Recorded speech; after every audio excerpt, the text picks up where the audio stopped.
Yeah, chilling in my hoodie, feel like S550, had the best time. What's going on, everybody? Welcome to another episode of Simple Math, the podcast. This is episode 4, and I can't believe it. I'm actually doing something, and I'm sticking to it. I've done an interview every week, and this week I have a very good friend of mine. I used to work with him up at Clearbrook Treatment Centers. He was a primary counselor. He was an amazing counselor. I'm not just saying that because he's here, but everybody loved him. Um, I've seen this man hold groups and hold it down and uh, sort of fill the shoes of Joe Kane as far as like doing chairs and whatnot. This man shares the same love of the Sopranos that I do. Let's go. He's just a stand-up guy. He's young. He's in recovery. He's free. He's living a sober life, but not the cheesy way. Not everything is sober is sexy. He's just living his life a free man, going about the world. As long as he's free within. So I just want to welcome our guest, Patrick McDonough. Wow, what an What's up, Pat? introduction. Thank you, my friend. What's up? You like that? I love it. I think Yo, we should end it right now. It's only going downhill from here. Nah, we got this, bro. We definitely got this. I want to thank you once again for taking time out of your day and to join us. Once again, here we have Jonathan, Eric, and then my brother Vic. I don't think on this video you'll be able to see Vic. We had some technical difficulties, but I think the powers that be are tired of my head just being floating in the screen for a long time. Yo, boogers came out on that one. Yes. All right, so Patrick, I don't know much about you, so I'm just gonna ask you from the beginning. Tell me how it started. What, recovery? Nah, tell me life, man. Let's talk about life. Life. Well, it was, I wouldn't like to, but I'd consider myself kind of white privilege. Had anything I ever wanted, went to Catholic school my whole life. You grew up in Scranton, right? Scranton, yeah, Greenridge section of Scranton. That's not like West Scranton or some shit like that. Like No.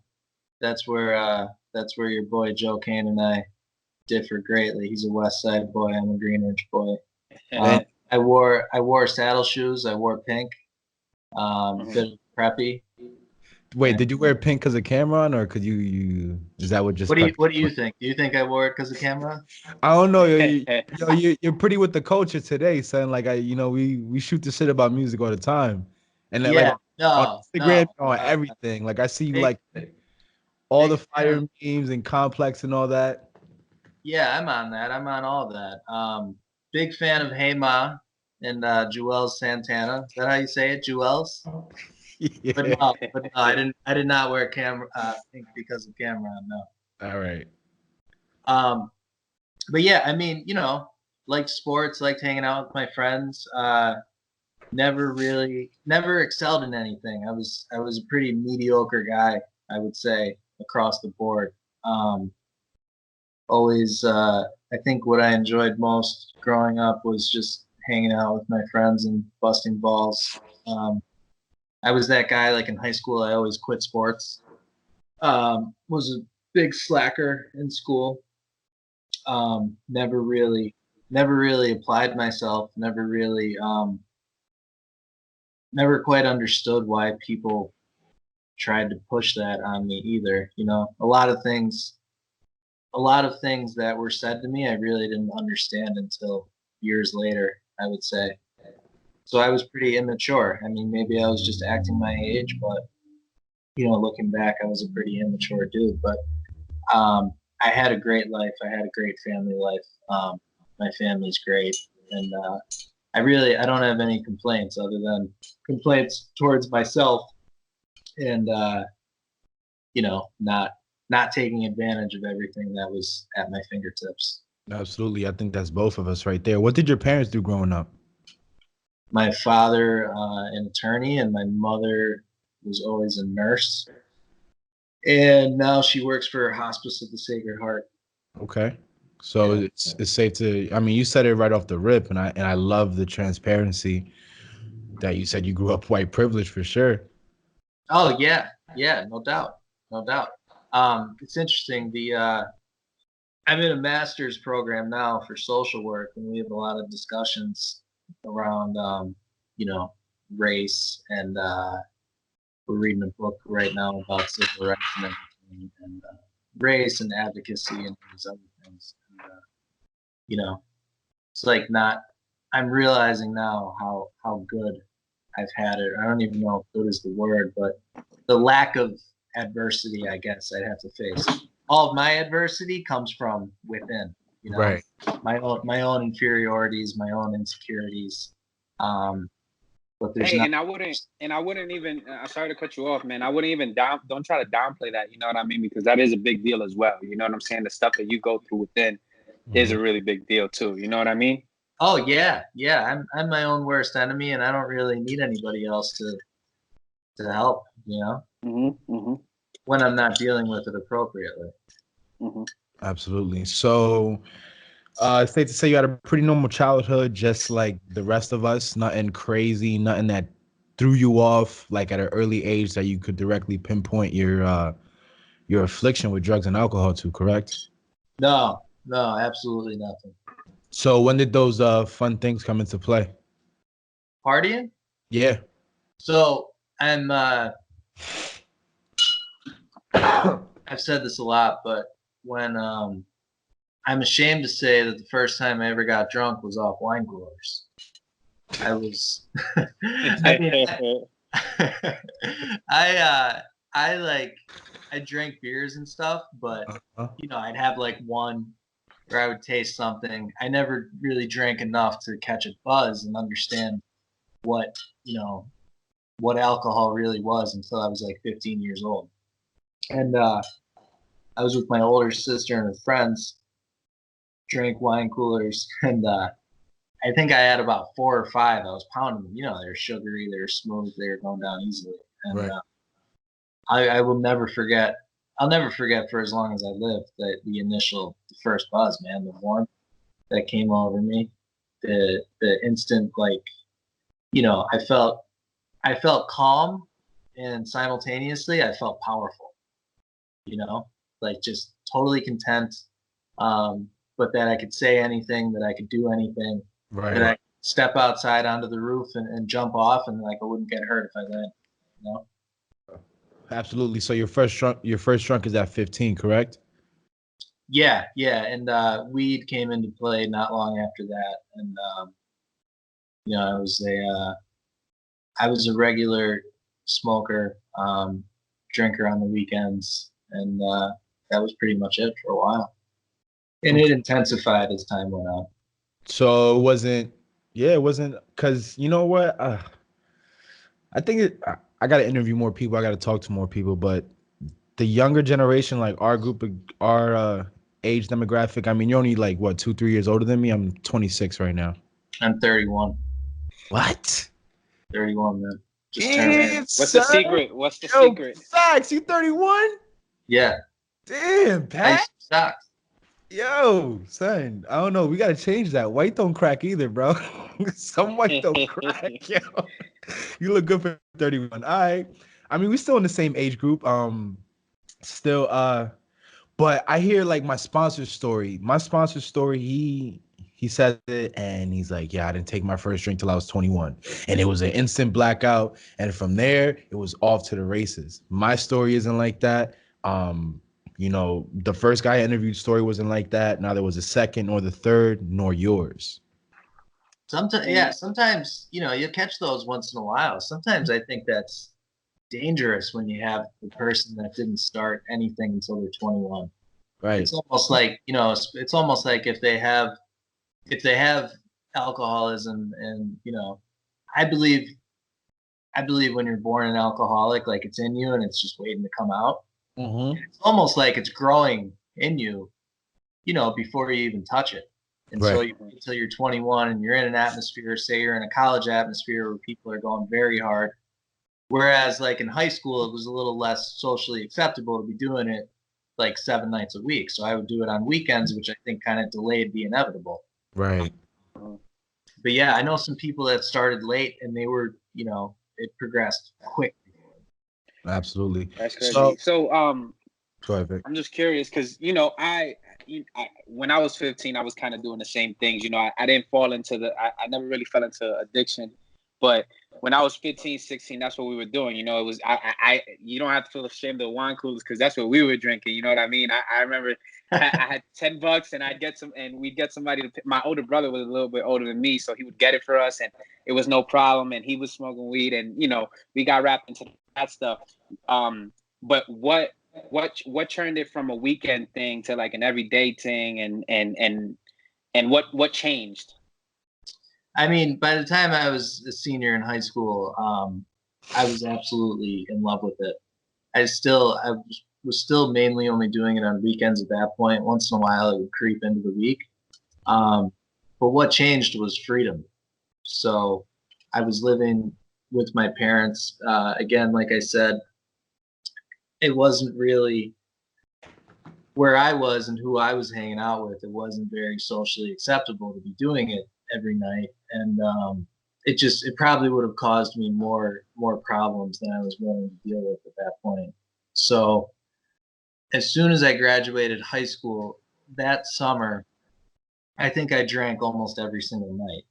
And then I went away to college. I started college at Bloomsburg, and it just carried over to there. Once I had complete freedom, and you know, it's like I always had a curfew. So once I had more freedom, that's when it really went off. So I think it was a combination of the progression of alcoholism, which comes over time, you know, some people quicker than others. So I think the progression and the freedom happening, you know, they kind of intersected, and that's when it went off to the races. Okay, so you're in Bloom, you graduate high school. Did you graduate from Bloom? No. So my first semester, I did all right. I got like a 3.2, and my second semester, I completely fell off. I just totally fell apart. I actually got a 0.75, and at that point, it was, you know, it was almost every night of the week I was partying. I was that guy, like once I missed a couple classes, I was afraid to go and have that conversation with a professor, like rather than, you know, even emailing them being like, hey, sorry I missed the last 2 weeks. You know, what do I have to do to catch back up? It's like, That reminds me of me with my bank account when I go crazy. I just don't even want to look at it. Yeah, you just want to avoid it. Right. So that's what I did, and I would end up, you know, I would drop classes instead. But I got into a horrible pattern where I was staying up all night, and at this point, other substances came into play. Cocaine got introduced at Bloomsburg. Okay. And there wasn't a ton of it at that time, not until later, but it came into the picture. And but I would stay up all night and I would sleep all day. And once I got into that cycle, it was very difficult for me to wake up and go to school. Plus, hangovers started coming into play at that point. And I got bad hangovers from a very early age. When I was like 18 and a half, 19, I started getting terrible hangovers and I couldn't deal with them. So I would just stay in bed and not do shit. It was a pathetic lifestyle. So your sophomore year, you flunk out, correct? Or you drop out? So second semester, freshman year, 0.75. But I actually had applied to transfer to Temple University.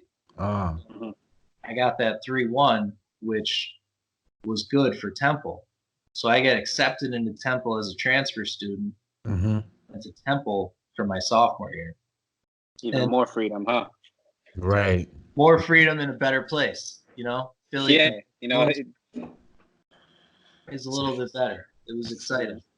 Fact. So, you know, one of the things you hear about is the whole geographic change and like thinking where you go, that will change you rather than. So hold up there before you go deep into that. So your second semester, your freshman year, you start drinking heavy. You're talking about this geographical change right now. So did you realize that something was wrong with how you were drinking and how it was affecting you at that time, at that point?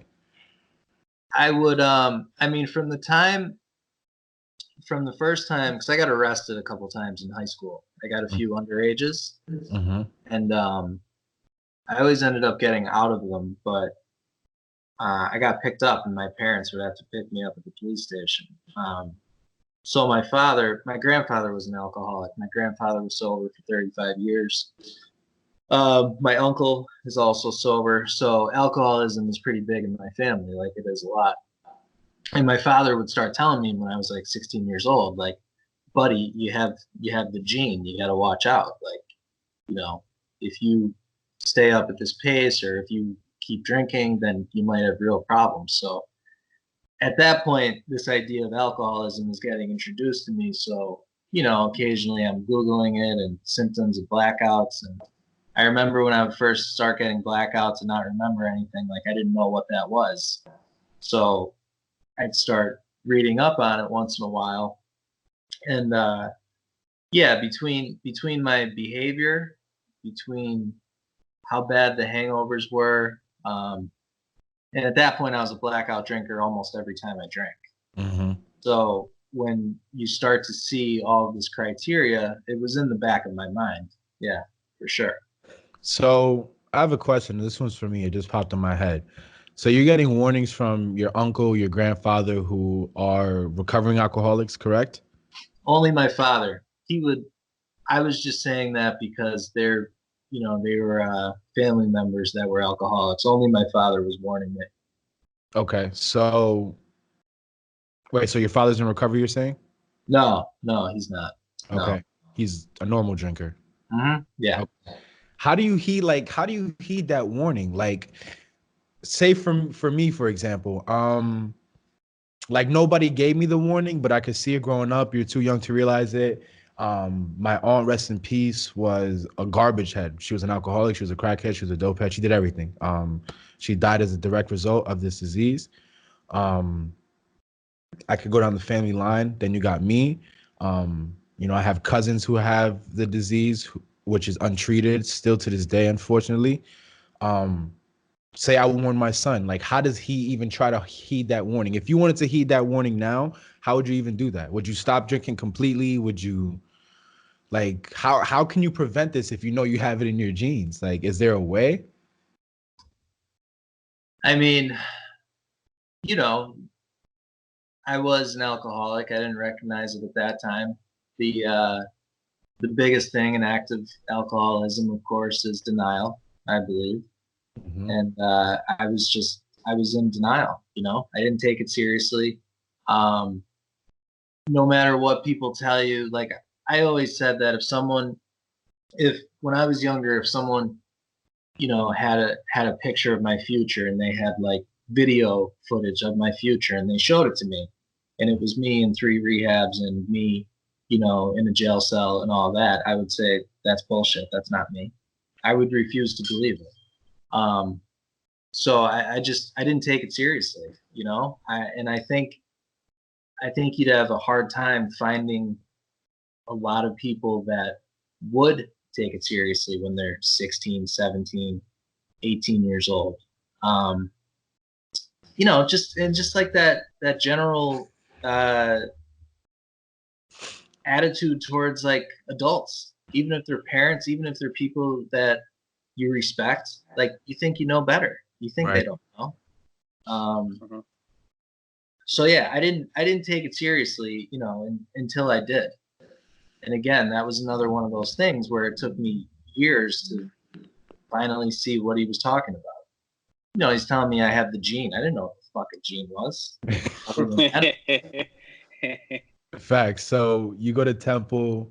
Now, what happens at Temple? How did that go? Was the geographical change, did it work for you for a little bit? Did it not? Like, No, Temple did not go well. No. Temple was worse. Temple was worse. I think I went to a total of about 7 classes, and you know, we had a pretty nice apartment. I lived with one of my best friends at the time, and I had a couple other friends down there, and I had unlimited access to money as well. So How? At Temple, they have what you call diamond dollars. And, like at universities, you have like your ID card and there could be money loaded on it that you could Yeah, use. it's like Lion Cash. For Penn Right. State students. Right. Exactly. So Temple had 2 bars on campus, and you could use diamond dollars at them. So I had the information in my parents' checking account, and every few nights when I was going out, I would stop at the library. I would get on a computer. This was the only time I ever used the computer at the library. And I would go on and link the checking account to my ID, and I would load it up with money, and then I would go out for it. So I would use that when we went to those bars, and any cash I had, I would use for drugs when I could, and it was just a total free for all, Did your parents not notice you were taking money from their checking account? No, they didn't, which is crazy. I check my checking account like 7 times a day. How were you I don't taking know. I don't know if they. time or 3 figures at a time? What'd you say? Were you taking like $50 at a time, $100? Like, how was it working? Usually at least 100. Yo, I want to be so rich one day that my son could steal money from me without noticing. Listen, and I'm telling you, my parents aren't rich.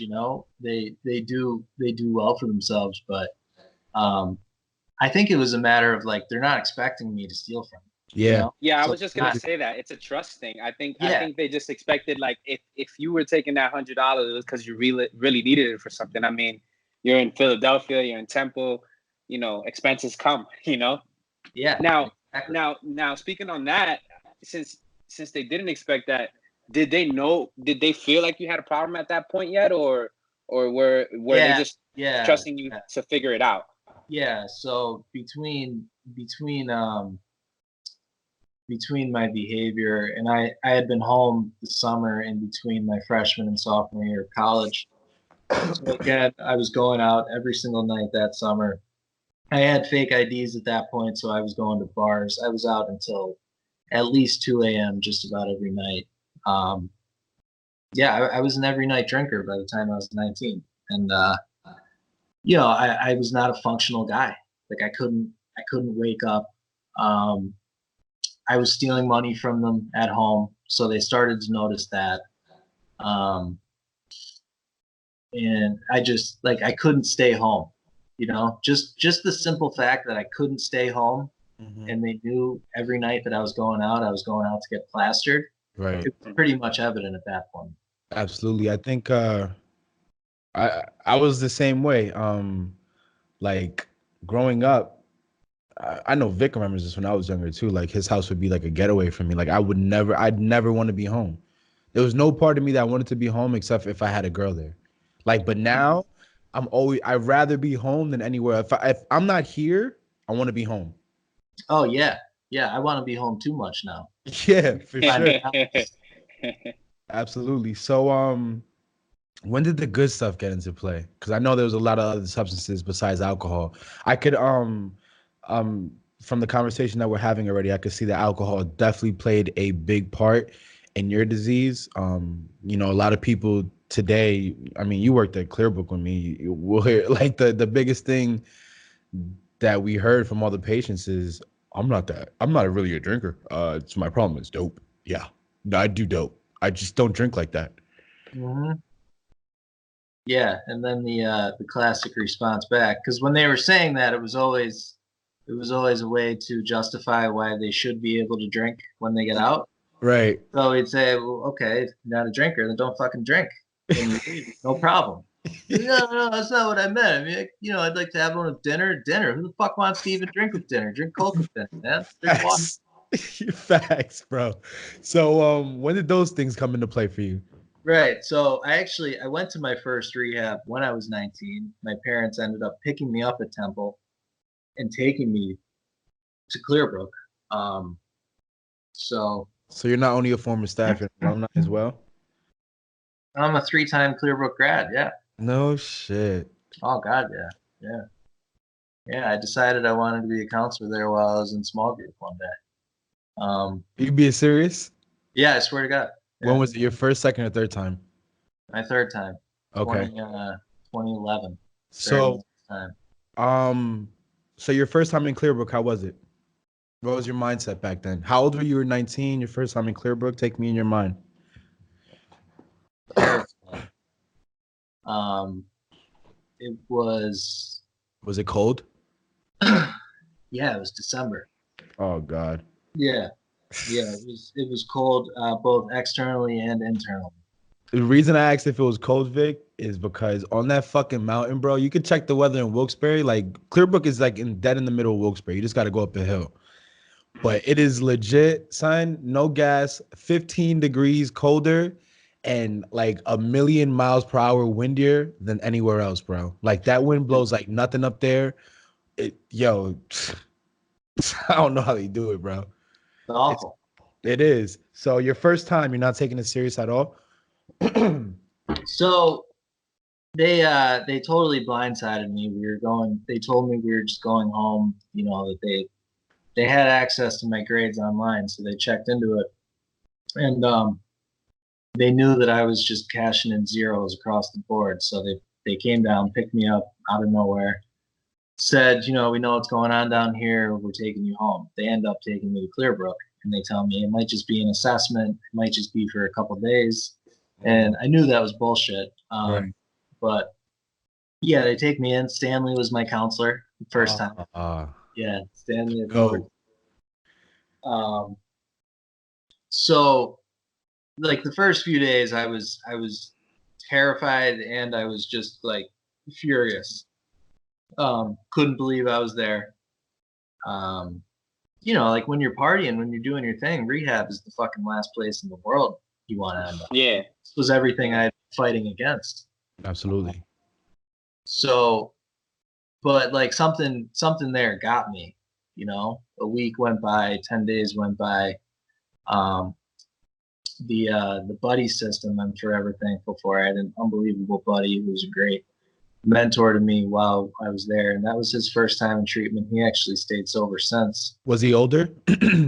Yeah, he was about 7 years older than me at the time, So 6 or 7 years older.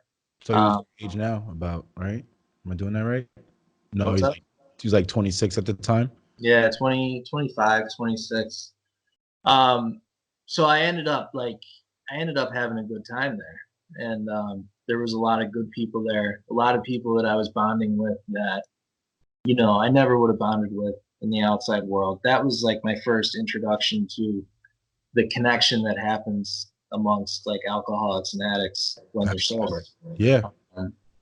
And then of course, there was just like the introduction to alcoholism as a disease concept, it not being just about drugs and alcohol, like it being about you. And, we started exploring things like self-esteem and character defects and all that shit.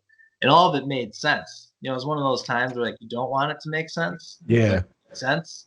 It's all very applicable to me. Mm-hmm. And there was comfort in that. That made me feel better about the situation, about myself. But I still didn't want to stop.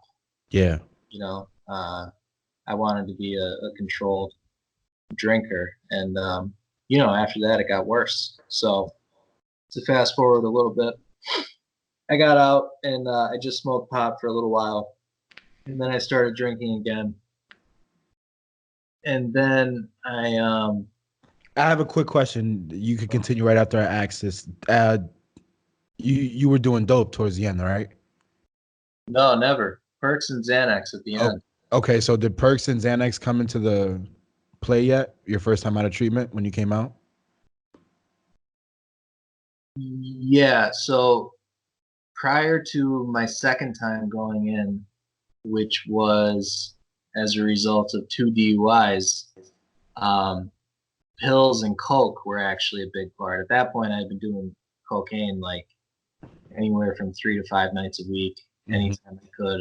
I rarely, if I was drinking, I pretty much had to be doing cocaine. I couldn't get my hands on it all the time, but that was a big part. And Xanax was introduced at that point. I was also prescribed Vyvanse, the ADHD medication, which was some powerful shit. And yeah, but after that, after my second time, I went to a halfway house in South Florida, the Boca House in Boca Raton. Okay. It's funny you segue to this. Joe Kane told me to ask you about this. What? Your trip to Florida. Like I before I interview somebody, I try to get some information on them. And I asked him about you, and he said, yeah, ask him about his trip to Florida. Kane said this? Yeah. There's nothing really exciting to report about it. He told me to ask you. He told me it was a go. He said you got a bunch of good stories. No, he's full of it, man. I'm fucking boring. This is gonna be like a 2-star pod. Nah, son, you're anything but boring, bro. Don't let the Vic, don't let the monotone voice and the cool, calm collectedness of this guy fool you, bro. No, I'm enjoying this. I feel like I'm learning a lot. I'm not pod personality. I'm not radio personality. You got you got it, bro. So you go to Boca House? Yeah, I went to Boca House. I was motivated to be sober at that point. I went to a lot of AA down there. I liked the AA. But you know, something happened. Nothing in particular happened like over the course of the first few weeks, but I had that kind of I don't know, did you ever try to get sober and then you weren't able to stay sober? That ever happened for you? I used to do it, but at this point I wasn't introduced to Alcoholics Anonymous yet. What I would do is I remember the first time I tried to get sober, it was to just get off of the perks. Like my story is similar to yours, minus the coke. I never touched dope, but it was Percocet and Oxycontin to an extreme excess. I remember my first time trying to get off of this shit. I detoxed for a week in my house. I vividly remember that. I'm on the couch literally 24/7. I would only go out. At this point, I'm selling weed. I'd go out to see people or they come to my house and that was it. I got off of it. And in like 3-4 days, it was like right back on. And then I got introduced to Suboxone. So it would like tunnel back and forth, like from subs, perks, subs, perks, subs, perks. You know, it's crazy. Like me doing this podcast, I'm learning a lot about JP, and this is somebody who I was with almost every day. I never knew he got on the subs. You know what I'm saying? Mm-hmm. So you never know. You know? No, you don't. You probably weren't advertising that you had just gotten on subs, right? Nah, I would try to act like I'm popping like 2 or 3 perks like every, other month or to get that. I was faking it. I swore like I was taking them so I could like have those magical sexual powers that Percocet gives you. Oh, yeah. You know what I'm saying? But it wasn't for that, bro. It was legit because I loved it, bro. I remember the first time that it was the second time I took an opiate and it hit me the way it's supposed to hit you. I absolutely fell in love. And I remember it happened in Vic's attic when he lived on Locust Street. I told the story the first episode. We went to go on a burn ride. My boy was like, yo, take this Viking. And I said, yo, I tried them. It didn't work. They don't work for me. I like Xanax more. He's like, nah, trust me. You're gonna eat this now. We're gonna smoke a blunt. It's gonna be lovely. And he wasn't fucking lying, bro. I remember being in the back of my Honda Accord and thinking to myself, holy shit, this shit is intense, bro. Yeah. The first time I took Vicodin, I was 18. I had just gotten my wisdom teeth out, and I went home after the operation. I passed out. I woke up. I was in tremendous pain, so I called my mom, and I knew she was picking up the script. I had been waiting for this for a while. So I'm like, where are you at? She gets back, and she says, here, take 2. She gives me 2. She goes to the bathroom. I immediately pop 2 more. So I had 4 on me. And, within a half hour, I was sitting Indian style on the ground, coloring with my 3-year-old cousins who normally annoyed the fuck out of me. And, I was like, wow. I mean, that's the ultimate high, right? That's the mind, that's the mind, that's the body, that's all encompassing. You got a good opiate high, and it's like, that to me, I always called it like the perfect combination of alcohol, cocaine, Xanax, weed, it was everything in one. It was absolutely. And you know what's beautiful, and then we're gonna backtrack. That it's like we could talk about this now, how wonderful the feeling is, like kind of fantasize about it, or like how I hear like one of the guys in the rooms over here in Hazleton, he says it like you're listening to the glass tinkle, like you're listening to the crinkling of the glass, like we're reminiscing, we're romancing the idea of getting high. But I know for me right now, after this podcast is done, when I go home, the last thing I'm gonna want to do is I don't want to get high now. I don't want to drink. I'm gonna be fine when I go home. You're fine right now. Like, that's like the beautiful thing about this freedom that we gain now. I just want to say that. So real quick, I'm gonna backtrack. You're in Boca House. You relapsed in Florida? No. I think the only reason I didn't was because I knew I had no resources down there. So you had money that they kept in a budget for you. They'd give you like $20 a day, and everyone would get caught because they were testing pretty regularly. Most of the staff was people in recovery themselves, so they really didn't miss much. And what would happen is if you got caught, you had to go to detox, and then they'd let you back in, or you had to go home. Right. And I mean, this was part of the legal arrangement, for probation and everything set up through my lawyer because of the 2 DUIs. And I wasn't looking to make that phone call. So I kind of, what I thought I was doing, I thought I was thinking long term, because I wanted to make it work. Like, I knew I wanted to get high again, but I didn't want to do it in such abrupt, extreme circumstances that was going to like put a lot of spotlight on. Absolutely. So after 3 months, I came home. I was supposed to stay 6 months, but I didn't do it. And I didn't do well down there for one reason, because I was a huge pussy. I was a huge coward. What were you afraid of? I wasn't comfortable in my own skin. Like I got a sponsor, and we like started to go through the steps, which I think would have really benefited me a lot at that point. Like, what comes out in the 12 steps, I think, were a lot of the things that I still hadn't quite known about myself and wasn't willing to acknowledge about myself. Mm-hmm. But I stopped, and I was just avoided, man. Low self-esteem. I didn't have a job. I wasn't like working out. I was going to meetings, and that was it. I wasn't doing anything else. Okay. Like, I felt like I had no purpose, no direction. I kind of just felt lost. I can remember working at Clearbrook with you, and we'd be in the cafeteria eating lunch, and you would say that. You would be like, yeah, like as a kid, I was like super insecure. I'm sure you have your insecurities now, but they're not as deep as they were then. But I would look at you and be like, like you're everything but insecure now. Like, you work out regularly. You would come in with your fucking little Tupperware of grilled chicken, and you eat your bananas and peanut butter, and like, you were a solid dude to me.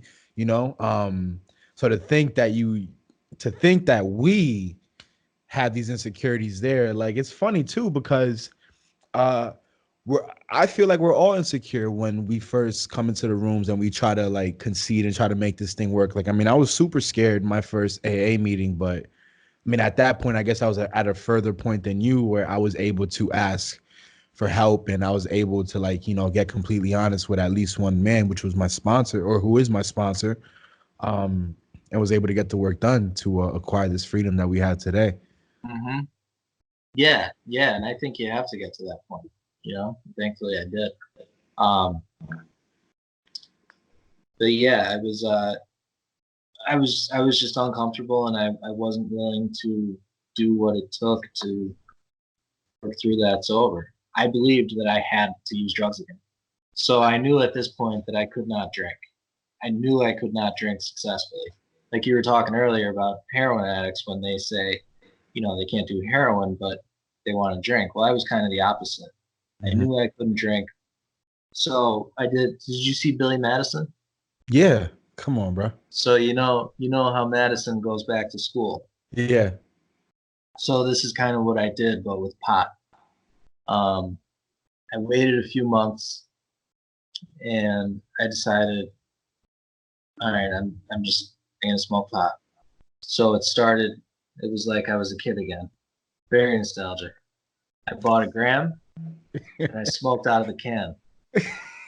Little Pepsi can. You made the rush hole and you I think put it it on was. the I top. think it was. I think it was a Coke can actually.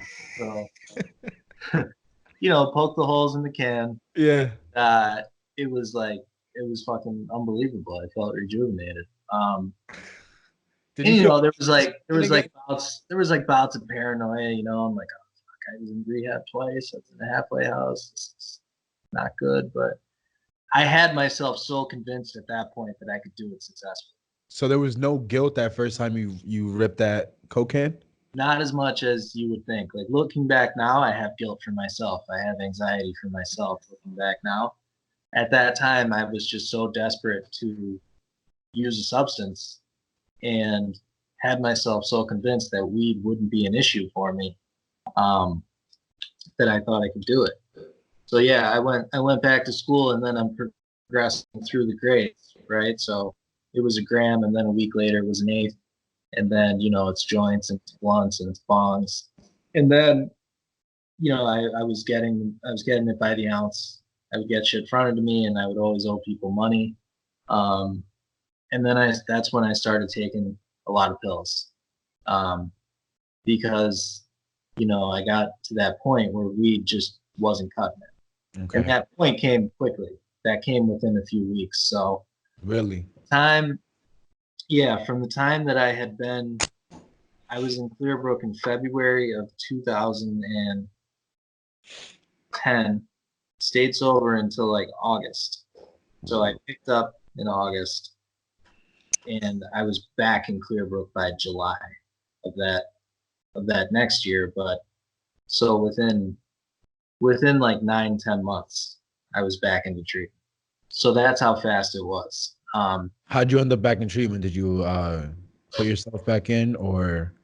So yeah, I was like pills really took me to a different place. With Xanax, it was the blues, it was the footballs and the bars, and perks were getting big at that point. So I never quite got into Roxy's. It was more like 10s and 15s, and I Right. got introduced to the 30s, the little blue guys, and The M30s, the yeah. Mods. So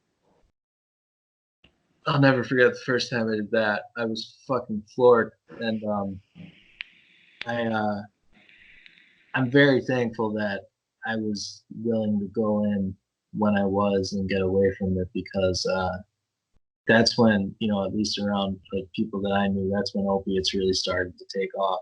Mm-hmm. And if I stuck around long enough to like go deep into the 30s, I don't know what would have happened, or like the Oxy 80s and all that. Yeah. Because I took enough perks to know that it became my favorite thing quickly. I was the same way. I'm grateful I stopped when I stopped, because if not, who knows if I'd be sober now. I'd probably have like fucking Hep C or whatever you get from shooting dope, or worse, and my arms would still be fucked up. I don't know. Real quick before I get into your third time in treatment, which is ultimately your last. Did you have any friends in recovery? Like any sort of like inspirations? Like for me, my best friend got sober when he was 21, I think, if I'm doing the math right.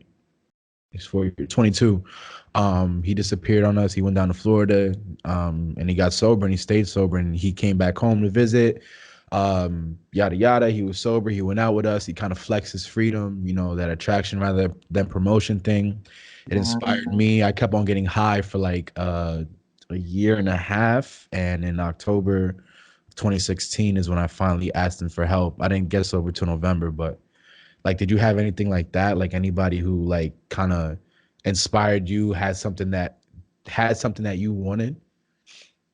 So the only there was a guy I met down in Florida that was he was a mentor to me.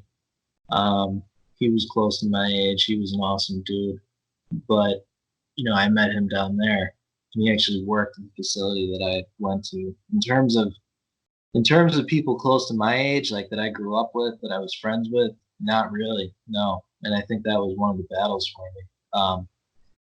I had one good friend who got sober, but when he got sober, he moved. Yeah, that's your boy with the beard who came to speak at Clearbrook, right? No, that's a different boy. You know who I'm talking about, right? Yeah. What's his name? Pat Flynn. Yeah. I ran into him at the Mohegan Sun. I think Victor was there too. And my boy who planted the seed for me, Ryder. He was there. He was on the roulette table. I said what's up. So I don't think he recognized me. But yeah, he had a great story. It was phenomenal. Yeah. I'm furious that he just got mentioned, and you said he had a great story. He loves the attention. So Yo, I want him on the show. Maybe you can link me, bro. What? Maybe you could link me for a show. No, at that point, no, he wasn't in at all at that point. Well, he had a few. He maybe had a few attempts at it, but he certainly wasn't sober at that point. He may have claimed he was, but he wasn't.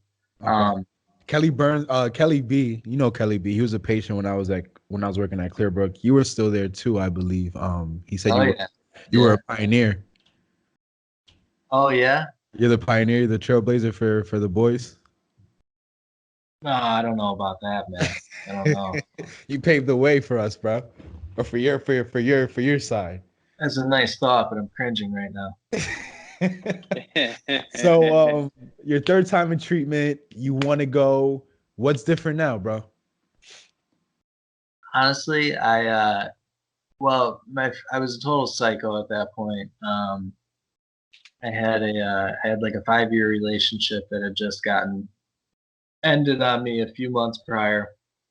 Due to your addiction? Yeah, sure. Yeah, my addiction and just being a total prick. I think that kind of kicked it into high gear. My family, apparently there was an intervention with my extended family, aunts, uncles, my parents, which I found out about once I got sober, and I didn't even remember it happening. I had months that I just don't remember, but at that point, just everybody knew I was a drug addict, and I didn't want to get sober, but I woke up. I'll never forget it. I woke up on June 28th, and I had been sleeping for probably close to 36 hours. So that's what I would do. I would stay up for ridiculous amounts of time, and then I would sleep as long as I could. And the sun was shining into my bedroom. It was hot. It was fucking sticky. I was so uncomfortable. My soul felt absolutely shredded, and it was literally like a hands up, I'm done moment. And my father was home that morning, and he called me down, and he did I sat at the kitchen table, and he essentially told me how fucked up I was, and was like trying to give me one of his lectures. And I put my hands up. I was like, look, I'm done. I'll do what I have to do. I don't want to do this anymore. I don't want to say that I said I don't want to live like this anymore, but I basically said something of the sort. And I started going to meetings, and first, actually, I went to a psychiatrist who gave me meds because I hadn't been doing quite enough perks that I needed to detox off of those. I mean, I was in pain and I felt sick and stuff, but it wasn't like dope sick. How many milligrams a day were you doing at this point? Do you remember? It depended on the day. Trying to think. I never went above like 100. I don't think. Mm-hmm. So anywhere from 60 to 100 or so. But Xanax, I would take as much as 8 to 10 milligrams a day, Mhm. 4 or 5 bars. Yeah. You can't just come off of that or you're fucking playing with fire. Yeah, absolutely. I got a script for Librium, and I started taking it, and my psych put me on a little mini detox plan. I went to a couple meetings, and everyone in meetings was like, "You need to go to treatment."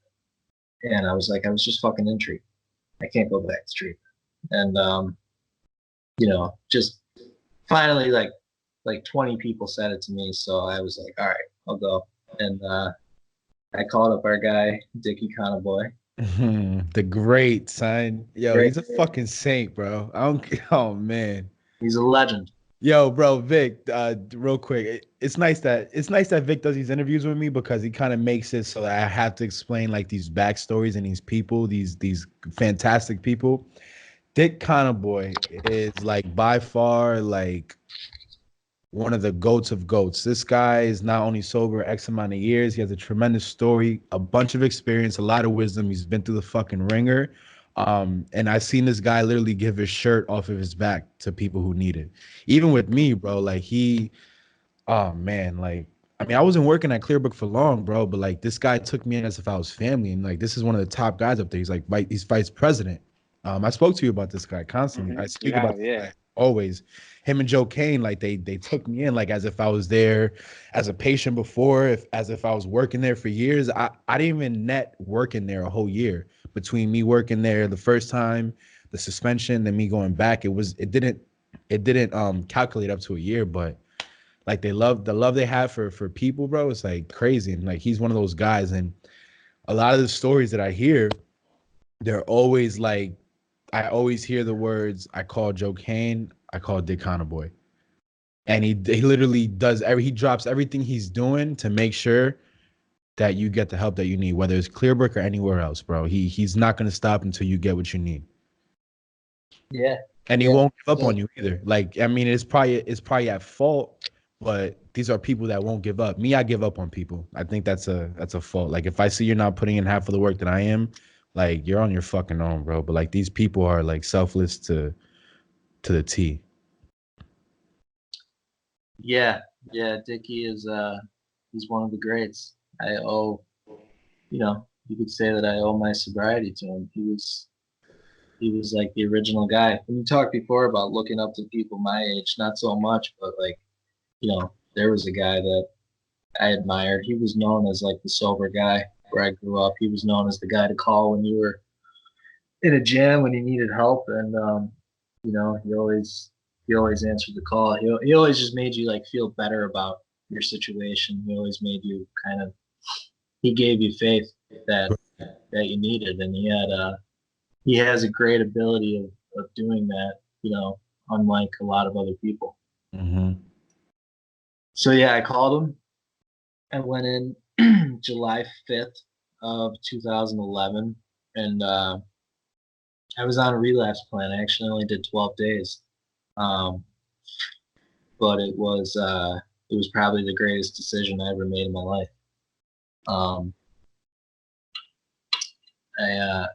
In those 12 days, I met a couple really, really good people down there.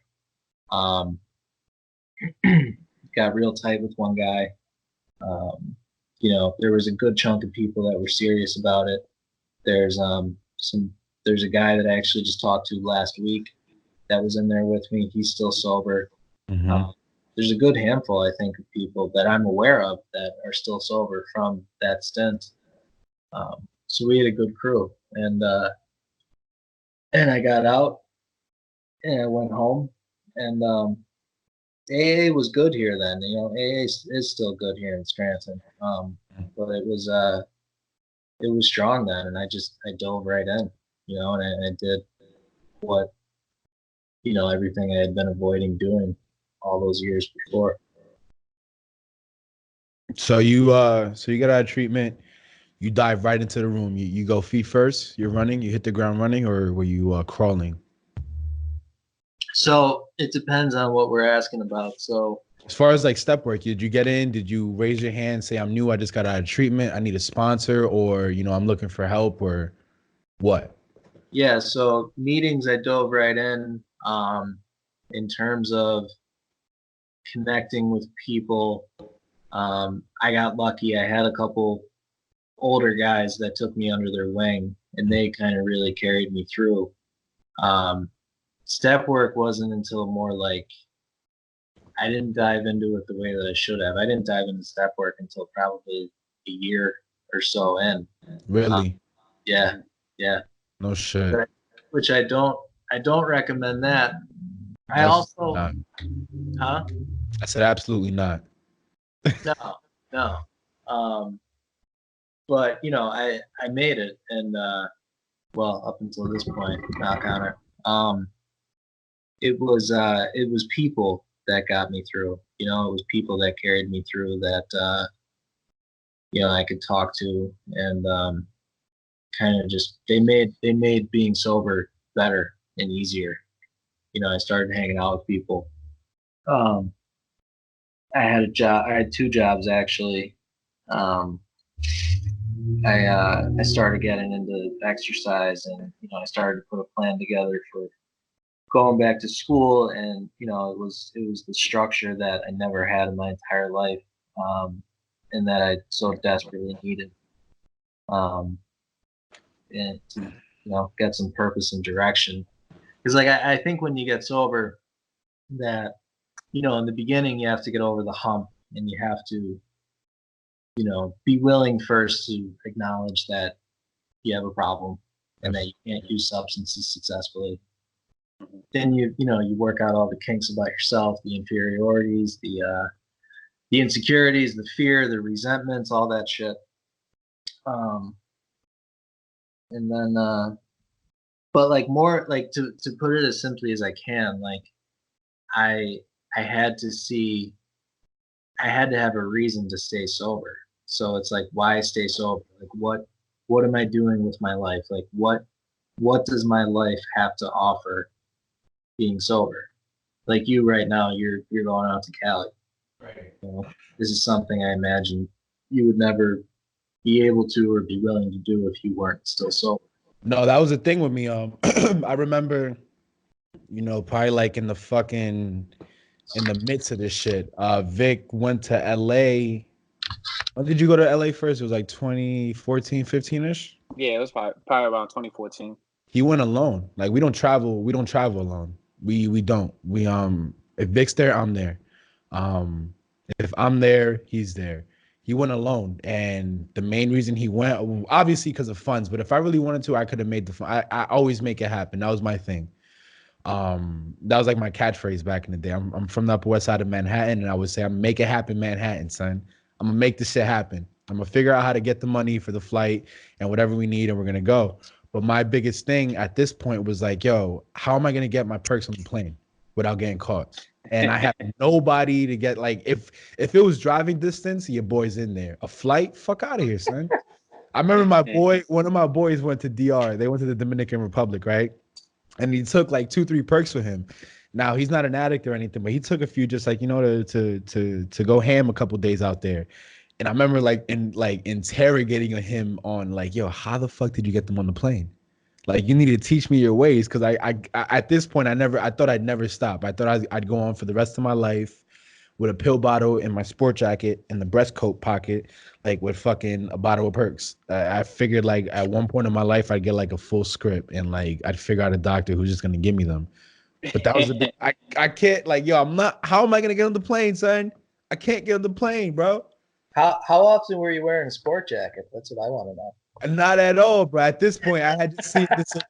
I just watched The Godfather, and I'm starting to watch The Sopranos. So my whole mind just like shifted, and like out of nowhere, like I'm this underboss of this crime family, bro. And I'm walking around. I gotta start wearing fucking full track suits and sport jackets to go out. Like, you know what I mean? We're not wearing jeans no more. It's like when we go out to handle business and collect envelopes, bro, we're wearing slacks and a sport jacket. Yeah. You know what I'm saying? Like, this is what happens. This is how my mind works, bro. I fall in love with imaginary people, son, on TV, and then my life becomes their life. You know what I'm saying? I think we all do. I think that's why TV is so successful. Absolutely. So fucking so your first year sober, you're there, you're you stay sober strictly. It's one of my favorite catchphrases. And I'm gonna go pee after I say this. So continue talking. I'll be right back. It's a potty break. But you stay sober off of straight fear and fellowship. What changed? What made you dive into the shit? What made you dive into the steps? You know, I think I started to feel, well, I mean, I knew it was something that always had to happen. And anyone I knew with quality sobriety had started to go through it, you know, gone through the steps and kind of did everything that the program suggested doing rather than just doing one thing. So it was a combination, you know, I knew that it had to happen, and I started to just like feel a little bit stale, and it was kind of time to take that, you know, make that next move. Like, what do I need to do? You know, what's the next thing for me to do in the program and to work on myself in order to get better and, you know, feel a little bit more free and a little bit more confident. And that was it, you know. What was one of like the toughest? Because I kind of watched JP do his steps, and I know he was telling me that the toughest step for him was, you know, the talking to the people he might have hurt or he might have had his issues with. What was like the toughest step for you?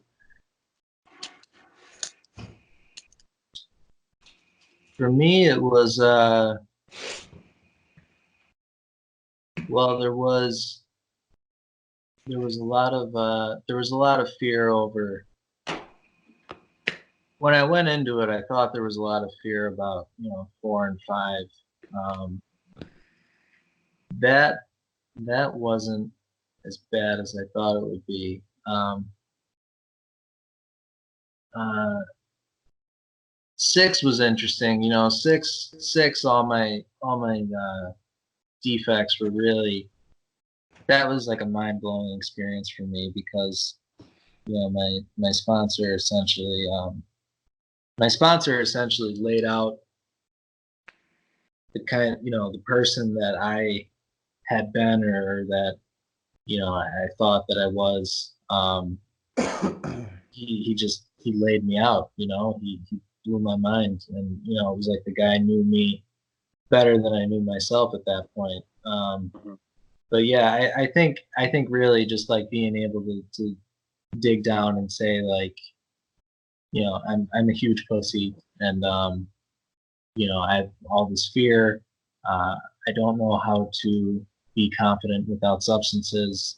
I have a hard time enjoying life without substances.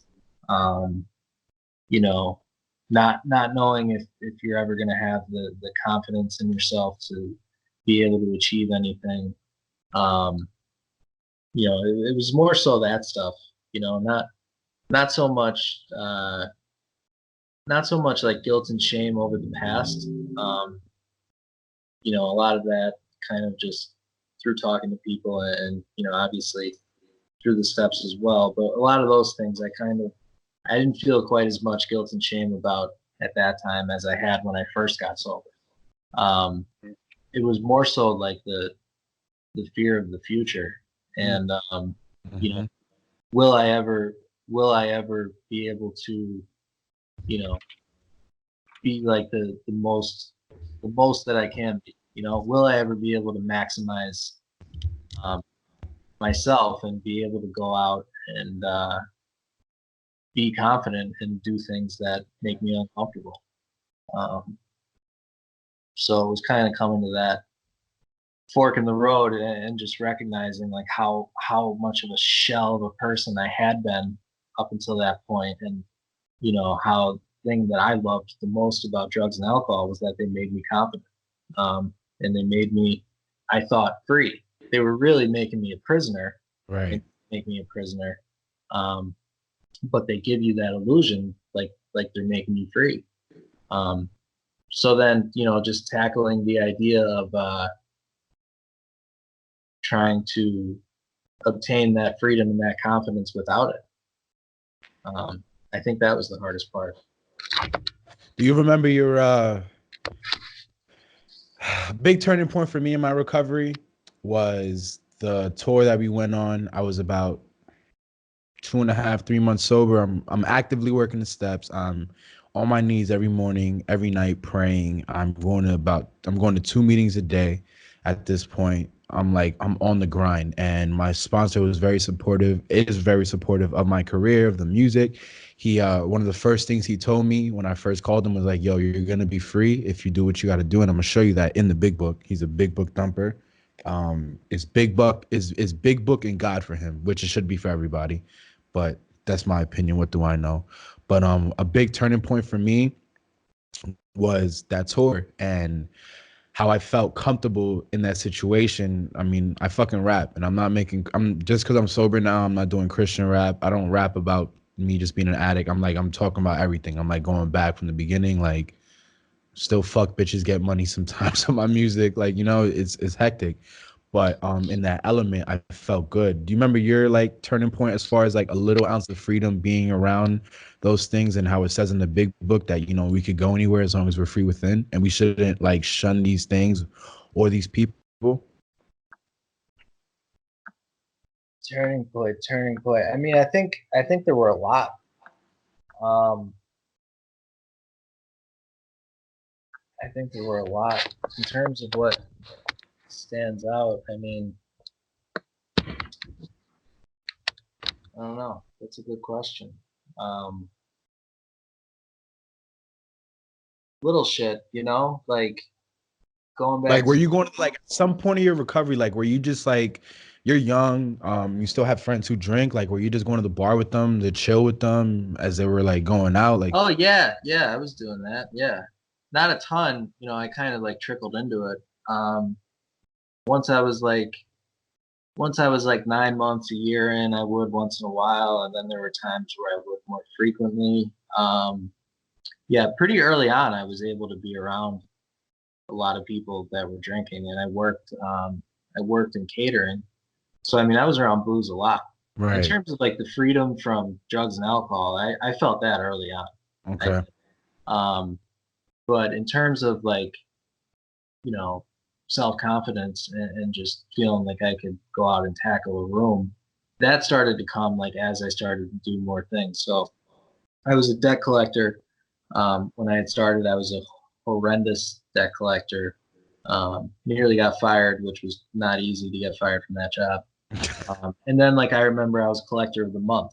The 1 month I had hit the highest percentage of my goal as anyone in there. Going back to school, being able to give a presentation to 30, 40 people, feeling confident about it.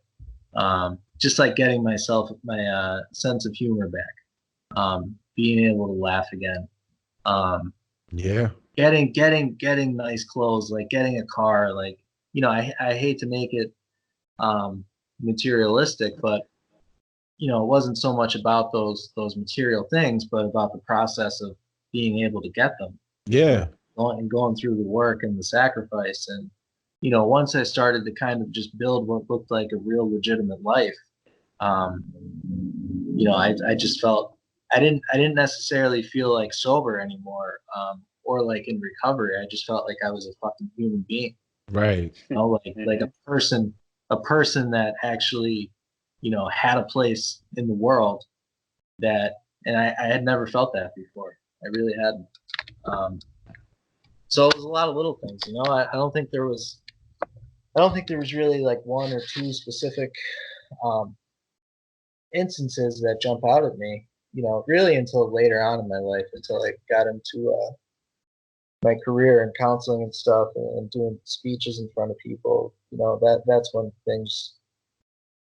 I started to see some real gifts, I would say. But Absolutely. yeah. That's one of the things to highlight right there. I mean, that's a huge part of it too. Like, that's like one of the biggest things that I'll tell people. Like, it's not like I don't walk around with this big, like, I don't walk around with a shirt that has the fucking AA symbol on it. It's not like that's not what I do. I'm just living my life, bro. Like, Pay me to. yeah, for real. You really couldn't. Like, I'm not gonna get a tattoo of the fucking emblem. Like, it's not gonna happen. You know what I mean? Like, not for not like, you know what I might do? Just cause I'm vain like that. I might, if God willing, I make it like to 5 years, I might get my 5-year chip as a gold chain, bro. I mean, I'm gonna rock that. It's gonna be fire. That's a milestone right there. But like that's something to be proud of. Like to that's one of the parts of recovery, man. You work hard. You want to get nice clothes. You want to get a little car, a little crib. Like, you go and do it. If you worked hard to get it and you did it legitimately, doing the right things. That's why we get sober, bro. That's why we get sober. That's why we're supposed to help the next person to watch their life flourish. I mean, the people who I look up to will tell me the same shit. It's not about just going to like 15 meetings a week and, just sitting in that room and making coffee all the time. Like, that's part of it. But like, you got to go out and you got to gain this wisdom and you got to go through the ropes and you got to gain this experience so you can inspire people to actually want that. Cause I didn't like sometimes these guys would be talking in these rooms. I'm like, yo, I don't want what you have, bro. I want nothing that you have.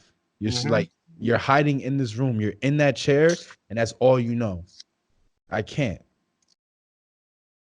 Yeah, I think I think you go to the room, and I was at a meeting. I chaired a meeting last night. I was at a meeting this morning, and Monday night I chaired rather. You go to the room for the magic there, but you really do it to create the magic out here. Right. This is what it's all about. So at what point of your sobriety did you go back to school? Oh, what was it? A year and a half? Yeah, no, even less. About 14 months I went back to school. And you were Where'd you go? Penn State, Worthington. Nice. You're a Penn State alumni? Penn State alumni, yeah. So Me is too, that my brother. Me too. So is that boy right there, baby. All right. You know what I mean? I'm gonna get there one day. By the time I'm 35, I'm gonna be a Penn State alum. So I'm not just like a fake Penn State football fan. Like I need to get that. I'm gonna get that piece of paper. But you so you were fully convinced your third time in treatment that you wanted to get into social work. Yeah, counseling, drug and alcohol counseling mainly, and then as I was getting closer to finishing my bachelor's, I would talk to people, and most people in the field were like, you got to get a master's. Today's world, you're not going too far in this field with a bachelor's. Everybody hiring wants a master's, and thankfully Clearbrook gave me a shot with just my bachelor's. Very thankful for that, but that was, that's another one of those things that was kind of like the next step. That was what I need to do, in order to be able to completely take advantage of experiencing this field. You could only, unless you get lucky or some people, you're only going so far with a bachelor's. Absolutely, I agree. So I think it's a good segue as well. One of the things that Joe Kane told me to ask you about was your first meeting with Nicholas Colangelo, the man, the myth, the legend. You know what he's talking about? My first one. I mean, I first met Nick when I was 17. I was brought down there to. Nick actually told me I was an alcoholic when I was 17. And I said to him, I can't be an alcoholic. I see people, they go out, they drink, they puke, they pass out, they're all over the place. And I said, I could drink more than anybody, and I feel completely fine. Little did I know, I was just giving him a red flag. I was giving him ammo. And he said he was the guy that drank a fifth of Jack, and he was also the driver for all his friends. But anyway. Yeah, that's the time that Joe Kane was talking about. He just put it in the chat. He's like, yeah, the one you were 17. Oh, really? Mm-hmm. Yeah, I went into his big office down at the bottom of the manor, and what a presence, that guy. He just sat, legs crossed. Did you ever see My Cousin Vinny? Yeah. The judge? Yeah. That's who Nick reminds me of. He reminds me of the judge in My Cousin Vinny. And yeah, I shouldn't be laughing right now. Yeah. That's my guy, bro. That's my guy. Yeah. People know how much I love that guy. That's the story on how he found me was crazy, son. It's a story. Yeah, at the restaurant, right? Yeah. I waited on him. Trish, his daughter, and his grandkids, and we shot the shit. I figured out who he was, and I told him, I just celebrated a year, and then he fucking he hits me with the rebuttal like I just celebrated 41 years of sobriety. I said, damn, nigga. Oh yeah, you can't top him. Yeah, you can't, bro. I was like, all right, shit. And then he left. He came back in. He gave me his card. He's like, yo, I want you to call me. I called him 2 days later, and I was working at Clearbrook a day after. That's amazing. Yeah, I love that story. That's the guy right there. He's gonna be on this one day. But so yeah, so he told you were an alcoholic at 17, and you didn't believe him. No, but the way that he said it, and he's one of those guys where like you just fucking take him more seriously than you take a lot of other people. Yeah. I wasn't fighting with him much, and he the way that he put it kind of just made a lot more sense than anyone else would. Like I'm giving him reasons why I'm not, and I think to a lot of other people they wouldn't, like if I said that to my dad or anybody else, like I don't think they would have been able to argue with that much at the time, and he could actually take what I said and use it against me, which I believe is kind of just the work of a great clinician. Right. And that's what he did. And he could see through bullshit unlike any other. And he I guess he went to my parents after my dad told me this years later, and he said, what did he say? Something along the lines of, there's good news and there's bad news. And the bad news is he's probably got it. I think he's got our thing here. And, he may not be ready to address it now, and it'll be a matter of time. And he said the good news is he hasn't lost his conscience. He hasn't lost that. He still has some morality in him, and that made a lot of sense to me. So yeah, he was the first introduction. I always forget about that. It's a good story. So you graduated from Penn State. Your first job in the field is Clearbrook? Graduated in December 2015. I was working at Clearbrook February of 16. Were you a tech or counselor off the rip? So, guy by the name of John Knowles. Another man, the myth, the legend. Yeah. Talk about pioneers. He's a pioneer in the field, and he's someone that I had been having conversations with about my career and about the field for years, and there's always been another mentor. I have a great amount of respect for him. I was out to eat one night, and he sent me a text, and he said, call Joe Kane. There's an opening at Clearbrook. And I think I wrote back to him, what's the job, tech? And he said, I always have to, I can never assume counselor. And he writes back and says primary counselor. I was like, oh, fuck, I don't think I'm ready for that. So, and then I was wondering, like, why am I calling Joe Kane? Because I didn't know that Joe Kane was a clinical administrator at that point. Yeah. I knew Joe Kane as this guy that went to AA and wore Grateful Dead T-shirts and was this scrawny little goofball. I never knew him as what I consider him now, the clinical assassin. Right. So I'm thinking, why the fuck am I calling Joe Kane? And so I did, and I set up the interview. And the first time I met with Dick and Nick, and I was dreading. I knew Dick, and I was cool with Dick. I was dreading the interview with Nick. That's what I was most afraid of the whole time.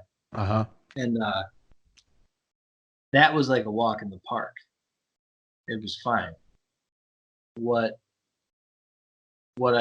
ended up being the most difficult part about it, that guy that I just said I knew as a scrawny clown wearing Grateful Dead T-shirts, that was the fucking probably going to be the hardest interview I ever have to go through in that. Yeah, I agree, because I didn't go in for a formal interview. I think when I called, I'm grateful for this, and I'm not saying this like I don't want people to mince my words, and I'm not saying this like as if I'm not grateful. But I think as soon as I called Nick, I had the job. It was just a matter of me showing up. I go there and I first sat with Nick. I'm assuming like how you did, and what Nick did with me was pretty much just like run me through his story really quick. Like we sat and we talked in his office, excuse me, for about 20 minutes, and pretty much what I got out of that talk with him was the world is yours and everything in it, Chico. You know, it's just out. It's here for you to get. One of the things that he said that stood out to me too, and like it showed me like how socially conscious and aware he was. He was like, "Yo, like you got a lot of things that people don't have." He's like, "You're young, you're sober, you seem to be living a pretty decent life right now, and you're a man of color, and you know 2 languages, English and Spanish, and you need those languages." And he said that shit to me, and I was like, "Yo, this motherfucker is woke, son. Like, Yeah. he knows what he's talking about." I'm Yeah. like, "Yeah, son, I got all these things, and I'm gonna flex it."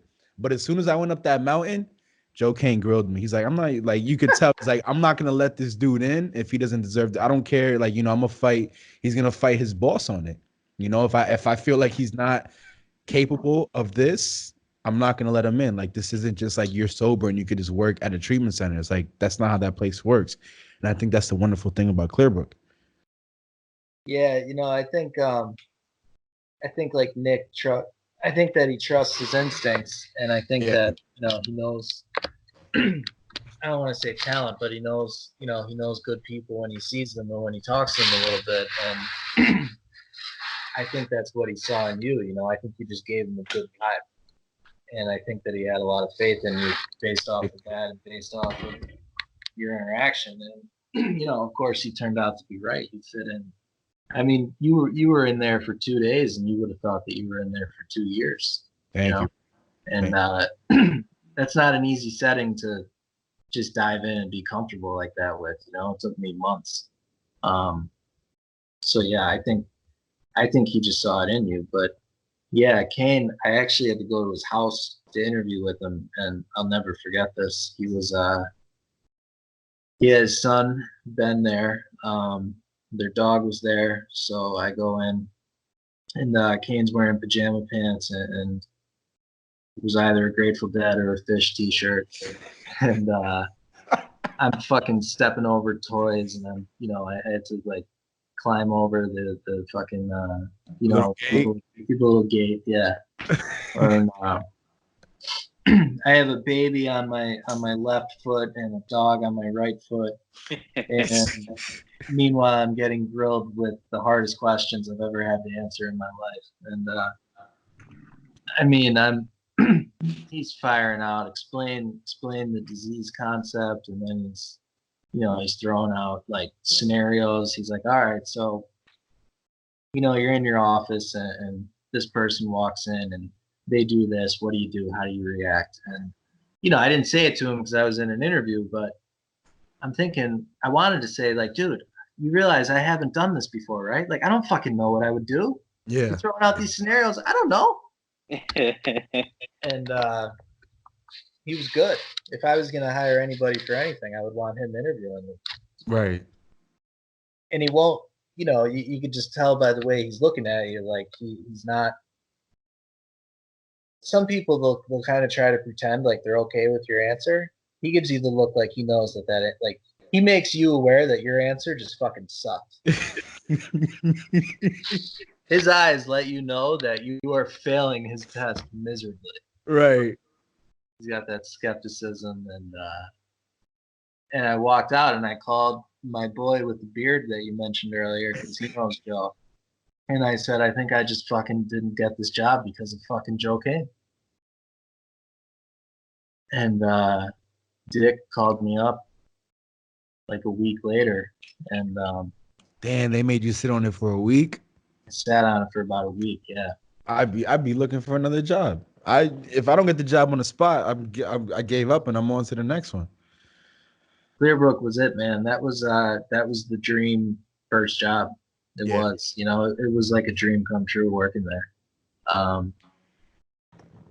that was one of those big moments, like, you know, kind of like an I made it type moment. Working at the place where you were a patient 3 times. But How yeah, I thought that my interview was so bad that I wasn't gonna get it. So how long were you there? 2.5 years. Oh, you were only there for I thought you were there for longer. So It felt like longer. yeah, I mean, you gave off the impression, like you said about me, like you were there for, excuse me, for years. So you're there. They put you. Whose wing did they put you under when you got there? Anna's. So I did group with Mark. Was Mark there when you were there? Yeah, that's my guy, bro. Yeah. Yeah, I know Mark. that's your boy too. It's a close friend of yours, right? Yeah, I love Mark. I still keep in touch with him. Brilliant clinician. Yeah, and he's not an alcoholic either, right? No, I and think that's one of the beautiful parts about it with him. yeah. So I was one of those guys that was always like, "Oh, if you're not an alcoholic, you can't be a counselor," which is totally bullshit. Yeah. And it's unfortunate how many people still maintain that attitude. And I did at one point, and Mark was really the guy that like changed my mind about that. You know, he sold me immediately. Unbelievable guy to do group with, incredibly insightful. You know, kind of saw all the angles, and so I did group with him. But really, I was under Joe's wing. You know, Joe worked very closely with me. You know, I'll never forget the first time I sat in with him and he called a patient's family member. I'll never forget, he called a patient in who was there on like a second day and just kind of showed me what he did. Guy was a fucking magician. Yo, not for nothing. I mean, this is your show. Today's you, but yeah, I could I've been in a lot of those phone calls with patients' parents, like if I had to translate or something, or if I was just happened to be in the room and he allowed me to stay there if he called like a parent or even called the patient. And I remember like he grilled this one patient, right, who was set on leaving, right? Yeah. And I hate to throw race in it, but this is this big black dude, right? Real tough, you know what I mean? He's been through the ringer. Like Doesn't matter with him. Doesn't matter. no. And Joe Kane's shorter than me. I'm 5'8". He's like 5'6". He's scrawny, you know what I mean? Whatever. And he's talking to the guy, and he's on his way out the door. The both Joe Kane and the patient. Like it's 4:30. We're about to leave, but we stood back and he's talking to him. And he's going, he's hitting. And then he like what I saw, he just kept on hitting buttons till he hit one. And when he hit that button, he's just drilling this shit, bro.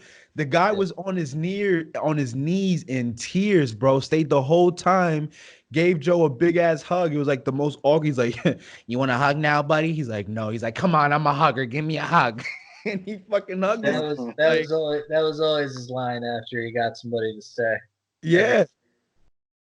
Come on, give me a hug. Yeah, exactly. That same voice. And like the guy stayed and he completed treatment. I don't know if he's sober now, but shit, he did what he had to do in treatment. I would have patients that wanted to leave, and Joe would come over to talk to them, and he would get more done and find out more about them in like a 20 to 30 minute ACA AMA blocking session than I had just gotten done in 2 weeks. And I'd be like, fuck, what have I been doing? Facts. He's a magician. Definitely one of the greatest clinicians I've ever had the pleasure of watching work. So you left Clearbrook. What'd you go on to do? So I now do marketing and outreach for another treatment center, Bradford Recovery Center, out in Bradford County. 46 beds, you know, kind of like Clearbrook, that independent, standalone, you know, 12-step kind of model. You have some people that went through that work there, and you know, kind of like has that I don't know, not like that. I don't know what the feeling, kind of like a home feeling, you know, like everybody's family type deal. Yeah. Yeah, and it's small, which I like. Since I've left and since I've been out here, and I go to different facilities and meet different people. Um, you have all kinds of facilities, and most of them good, and anyone I've met in the field, I like and I respect, and it's but I like that it's small. 46 beds rather than 100 or 150. I like that. Absolutely. So what do you do exactly? Like what does outreach entail for you?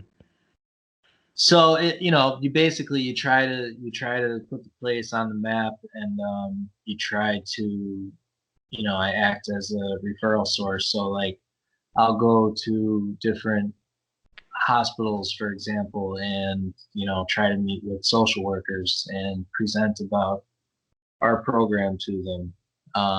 I'll go to outpatients, primary care doctors, employee assistance programs. You basically just try to network with people that may have to refer somebody to treatment. And then you'll do like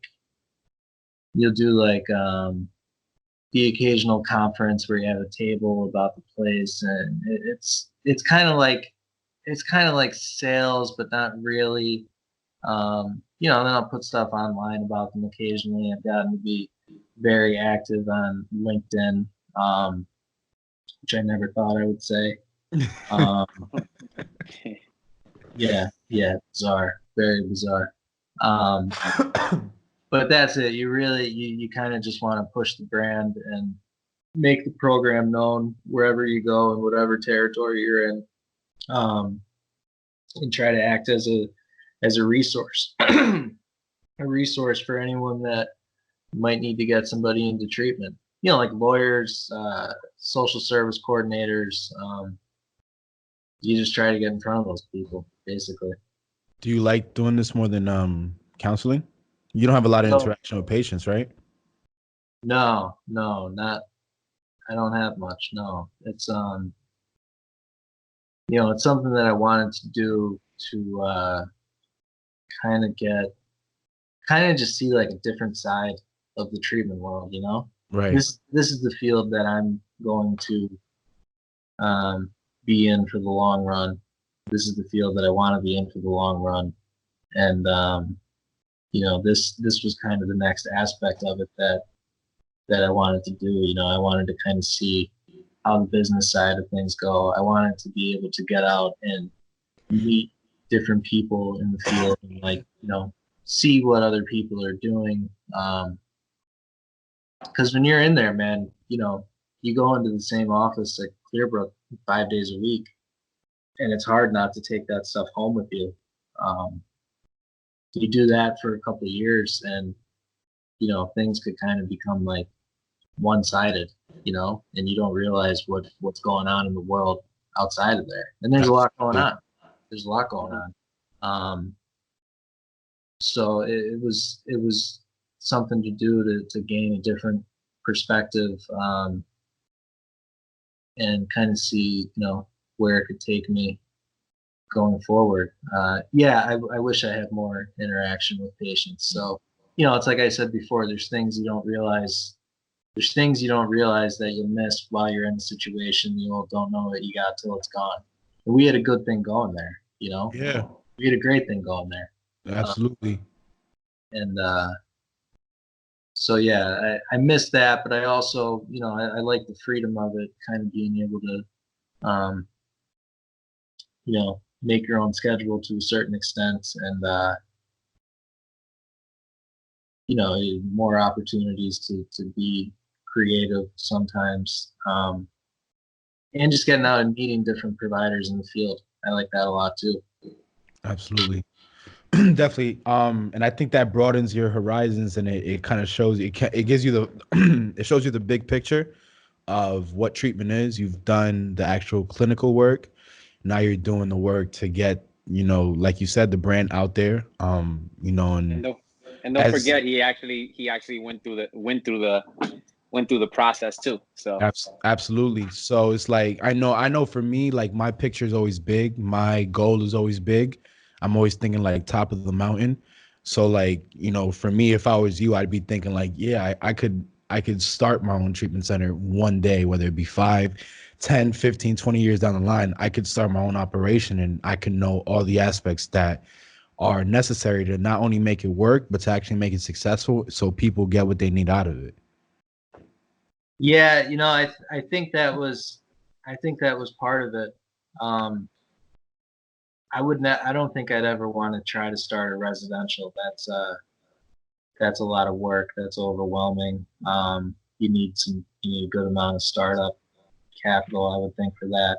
The other thing is there's a fucking lot of treatment centers out here right now. There is, bro. There are a lot of treatment centers. Starting a treatment center now isn't what it was 20 years ago, even 10 years ago, even 5 years ago. Yeah. There's a lot of treatment centers. But I'm in my last semester of my master's now. Congratulations. Thank you. And I'll sit for my exam. So once I'm a licensed social worker, then, you know, there will be opportunities for private practice. And you know, once I have that credential, there will be more things that I could do. So then, yeah, you have the resume now and you have the clinical experience, a couple internships, licensed social worker, and then you have some business development marketing on there as well. So it's just a couple different tools to have, you know. Absolutely. So real quick before we wrap things up, because I think I'm speaking for myself, but Vic, I think I got a lot out of it. Yeah, I think we got a lot out of it. We got a lot of information. Learn a lot about you. Learn a lot about the opportunities that are provided for people like us. You know, so absolutely. Thanks, I appreciate it. No problem. How's life today? Are you living that dream they said that you'd be living if you did what you have to do? As long as I allow myself to see that, then absolutely. Yeah. It's pretty much always a matter of perspective, man. It's like right now, for example, sitting here and talking to you about all this, it puts all of this into perspective and puts, you know, my life into perspective and what it was before, how fucked I was. And I mean, even just looking at how different it is now from a year ago and 2 years ago, you know, I have everything to be thankful for. I do. I mean, even just you asking me to do this, I mean, it's an absolute honor. Thank you. And I love that you're doing this too. Thank you. This is something that how many people talk about doing it and they'll never fucking do it. Yo, I appreciate that. That's only thanks. Like I'm not even being corny, but that's thanks to the big man upstairs, which is God, and the other big man up there, Vic, who just always pushes me. He's like, yo, what you waiting for? Just do it. And I just hopped on it and I just did it, bro. And I've been consistent with it. And I really enjoy this because it juices me up. It gives me more motivation because right now, like people could praise me all they want, but I'm literally nowhere near where I want to be. I'm like, if 100% is the bar of like success or like my goals, I'm at probably like 0.5 of a percent right now. Like I'm nowhere close. And this always juices me up and puts more wind under my sails to like continue going, like to really flex this freedom and show what this is about, why I got sober, because I couldn't manage as an active alcoholic or addict. I didn't have that ability that some alcoholics do. I had to get sober for me to be able to achieve, you know, my full potential, which I think you're doing as well. And I commend you on that. And I admire that. I really do. Yeah, thanks, man. And keep doing what you're doing. You know, like I said, I think a lot of people would like to go to LA and pursue their dream. I think a lot of people would like to, you know, do something like just do a podcast, but they won't, you know, because they're afraid of failure. They're afraid that people won't listen. They're afraid of how their voice sounds on a recording. I know that I'm afraid of how mine is sounding right now. Sounds good, bro. I think Joe Kane should be scared about how his voice is going to sound when he comes on here. Yeah, so what? Was I back up to him? I know you've already asked him. Nah, I haven't asked him. I'm actually like, not for nothing. I think that's like, for me, I'm not taking the easy way out. like like the obvious people who I would have on the show would be him. It would be Nick. It would be Joe Mattioli. It would be Dick Conboy.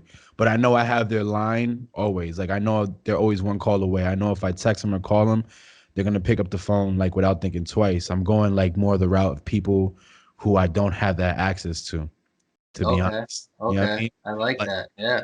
Like I can't do the easy way. Like I know they used to fuck with me all the time, like you know how much I admire Joe Kane and whatnot at Clearbrook, but like you know it's just too easy for me. That's my guy. I know if I ask for anything, he got me. I know if I like you know it's just I can't. I'm gonna take the hard route, and then towards the end, like I might do it. I think I said it. I did say it in the group chat of the Facebook thing that he's gonna be my season finale. Yeah, he's a finale kind of guy. Yeah, I gotta end it with him. So whenever I feel that is, I might do that. I think I might do the season finale before I move out to LA, and then we'll start season 2 on the West Coast. Yeah, this is awesome, man. I'm Thank thrilled you. you're doing it. I appreciate that. All right, one last question before I leave. We were speaking about perspective. How did in your mind, what happened in that last episode of The Sopranos after the credits started rolling in? Wow. Wait. Disclaimer for anybody who's never watched The Sopranos. We're about to spoiler alert. You heard? Facts. And if you haven't watched it yet, you need to get on the shit, bro, because you're a couple decades too late at this point. Yeah. All right, so I just thought of this now actually because I'm telling you, I never actually really thought that far into it. I think it would have frustrated me too much if I tried to figure it out. But nothing happens in the restaurant. They kill the onion rings. They get some food. They get their entrees, and they have a decent meal. Tony's walking back to his car. Tony's walking out to his car. Someone says, "Tony," and he turns and boom. Outside? Outside. That's interesting. I think that's I don't want to think that route because like I don't want it to be like he got killed. I want him I want him and I don't either, but like does Tony live? I mean, there's no such thing as living happily ever after for Tony, because if he's not, you know, he's a tortured soul no matter what. But right. Tony's he's got to get popped at some point. I don't want to. I don't know though. I mean, Leotardo was gone at that point. Yeah, but maybe know? they put the hit out on him before they got Phil. You know what I'm saying? Like that's one of the things that I thought too. I remember I told you this, my theory on the ending. I thought it was a terroristic attack. Like I thought the guy that members only was actually a terrorist, and you blew the place up and everybody died. That's what you're going with? I told you. I vividly remember this conversation in Clearbrook after I saw the poster of The Sopranos in your office, and he's like, "Yo, where'd you read that online?" I'm like, "No," and I gave you like my backup on that, like how Tony started talking to Agent Harris about like the war. That's right. Yeah, they were talking a lot about that, and they never really went anywhere with it. Exactly. Like he was giving guys up, like to kind of take the heat off of him because Harris was helping him, like as far as like people who had hits out on him. Yeah. So yeah, I like to say terrorists. I don't want him to. That makes it more valid. I forgot about that storyline. Quote me on that, bro. I need my credit on that one, son. I'm gonna get with fuck is the guy's name who made the show? David Chase. David Chase. Yeah, I need to get with him. They actually they're coming out with the Prelude movie soon. Saints of Newark. Is that happening? It's happening, bro. In the summer sometime. It's gonna be nice seeing Tony's father, Junior. We're gonna have like a young Richie Aprile, young Jackie, you know, guys like that. I hope it doesn't suck. It can't. I can't, bro. I'll bash my head against the wall if it does. I'm still devastated about Chrissy. That was my spirit animal when I was getting high, bro. Santi is one of my favorite characters of all time. Yeah, I mean, I think a lot of people in active addiction watching that show like directly correlated with him. When I got sober, that was my Avi on Twitter, Facebook, and Instagram was him crying when he relapsed driving. Mm-hmm. That was my because I felt like that. That was my spirit animal. This troubled soul with this like fucking phenomenal girlfriend who ends up flipping on him, by the way, and fucking just like, trying to find his way. But yeah, most definitely. Yeah, he was the best. Definitely. Patrick, I want to thank you again for your time. Thanks, I Pat. appreciate Hey, this. thank you guys. I appreciate it. No doubt, man. You keep on fighting the good fight, and I can't wait to see what else you accomplish in your long and wonderful life, man. When are you heading for the coast? So today is February 27th, which is actually Dominican Independence Day. I think Vic, is safe to say 3 to 4 weeks. Yeah, about 3 to 4 weeks. 3 to 4 Maybe weeks. the week after the 16th of March. Yeah, Let's try to get together before then. I'm down. I'm definitely down for that, bro. All right, man. Thank you so much. Keep doing what you're doing. Thank you, Patrick. Love you, guy. Love you too. Be good. Peace. Be easy.